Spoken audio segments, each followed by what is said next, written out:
On a réussi à aller chercher un salaire qui était quand même assez décent pour les éducatrices qui sont formées. Mais on n'a rien allé chercher encore pour la relève. Puis on le sait, là, c'est ça qui nous manque, la relève.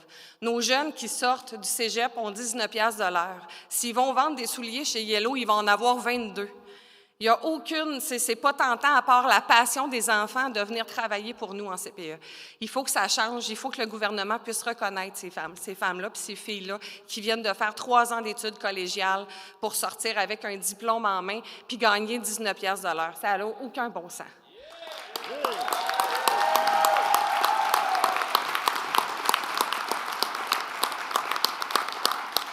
Tous les autres corps de travail ne sont pas reconnus non plus. Le gouvernement nous a dit que les seules personnes qui étaient essentielles dans un CPE étaient les éducatrices qualifiées. Les autres étaient importantes, mais ils n'étaient pas essentiels. Ce que ça veut dire, c'est que si on n'a pas d'aide à l'alimentation de cuisinière, bien, les enfants amèneront le boîte à lunch. On collera un traiteur ou on collerait de la pizza. C'est pas nécessaire là, d'avoir une cuisinière. C'est ce qu'ils nous disent en ce moment à la table de négociation. Au service que les parents s'attendent à un service avec tous les cas d'allergie, les restrictions alimentaires, c'est de ne pas connaître la réalité d'un CPE que d'aller dire ça dans une table de négociation à une table de négociation. C'est de ne pas connaître ça. C'est la même chose pour les autres corps de travail. La préposée à la désinfection n'est pas essentielle. Ben non, on est en pleine pandémie. Je ne sais pas si le gouvernement se rappelle, là, l'urgence sanitaire n'a pas été encore levée.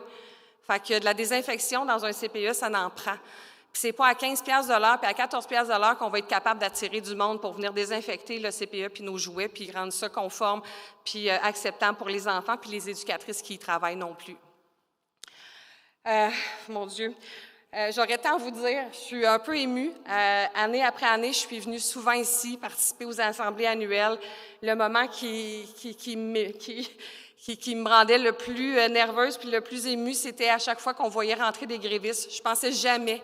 Ça fait 33 ans de service que j'ai au CPE, ça fait 33 ans que je m'implique syndicalement, puis je pensais jamais vivre ça un jour. Ma gang de filles, tout comme la gang de filles de la Côte-Nord qu'on a appris à connaître au fil du temps, qui sont aussi craquées que nous autres, je suis tellement fière d'eux autres.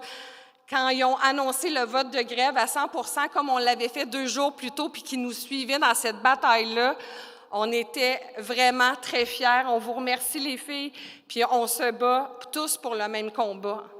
Merci. Puis bravo, les filles. Je pense qu'on tourne une page, on marque l'histoire en ce moment, nous, les éducatrices de Rouyn et de Port-Cartier.